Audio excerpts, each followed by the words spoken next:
What's up guys, Kirk Gibson here. Today I'm going to show you the most common throwing mistakes in Ultimate Frisbee.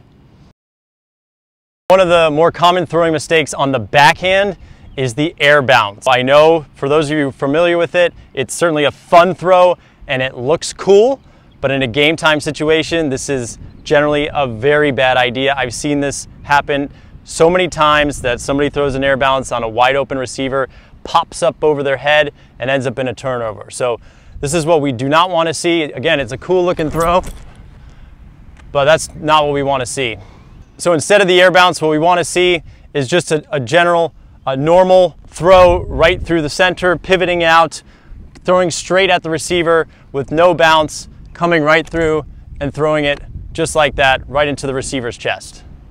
All right, so another common throwing mistake for beginners is to put the pointer finger on the edge of the outside rim. So the way we want to grip it is having all 4 fingers on the inside of the rim, just like this. By having the pointer finger right here, you only have 3 fingers on the inside, so it reduces your power and your control when you're throwing it. So you want to have all 4 fingers on the Frisbee, so when you throw, come right through.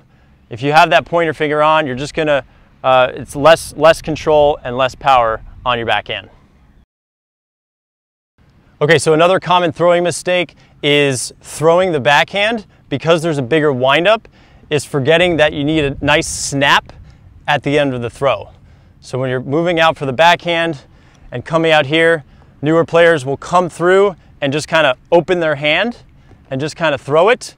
But when you're coming through the zone, you're gonna wanna have a snap right there at the end, and that's gonna give you a nice throw right to the receiver. So another common throwing mistake for newer players on the backhand is the thought that the disc needs to be thrown high into the air to get to the receiver. So a lot of times you'll see kind of this, thinking you need to get it high to get it to the receiver, but that's not necessary.